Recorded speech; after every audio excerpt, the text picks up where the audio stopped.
Praise the Lord. இன்றைக்கும் கூட உங்களை சந்தித்ததில் கர்த்தருக்குள்ளாக மிகுந்த மகிழ்ச்சி அடைகிறேன். இன்றைக்கும் கூட தேவன் நமக்கு ஒரு விசேஷித்த வாக்குத்தத்தத்தை தந்திருக்கிறார். அந்த வாக்குத்தத்தத்தை பெற்று அதற்குரியவர்களாக வாழ்வோமாக.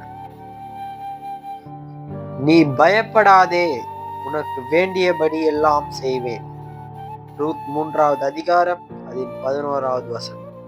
மகனே மகளே, நீ பயப்படாதே, ஒன்றை குறித்தும் கலங்காதே, ஒன்றை குறித்தும் பயப்படாதே, எதை பார்த்தும் பயப்படாதீர்கள், எதை குறித்தும் பயப்படாதீர்கள், எதை பார்த்தும் எந்த காரியங்களை குறித்தும் நீங்கள் கலங்காதீர்கள். உனக்கு வேண்டியபடி எல்லாம் செய்வேன்.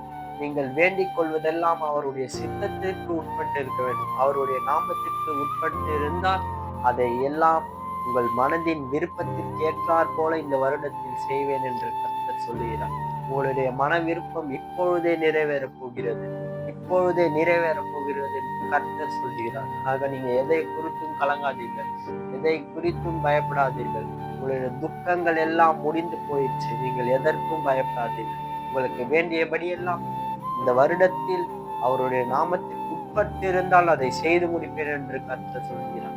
நீங்கள் எதை குறித்தும் கலங்காதீர்கள். உங்களுடைய கண்ணீர்கள் எல்லாம் அவருடைய துருத்தியில் எண்ணப்பட்டிருக்கிறது. அதற்கு ஒரு நாளும் பலன் கிடைக்காமல் போவாது என்று கர்த்தர் சொல்லுகிறார். ஆக இந்த வாக்குத்தத்தத்தை பெற்று இதன்படி நடந்து உம்முடைய பிள்ளைகளுக்கு அவருடைய மன விருப்பத்தின்படி அவருடைய மன விருப்பத்தின்படி நீ நிறைவேற்றி தருவீராக. இயேசு கிறிஸ்துவின் மூலம் ஜெபித்து முடிக்கிறேன் பிதாவே. ஆமென். God bless you.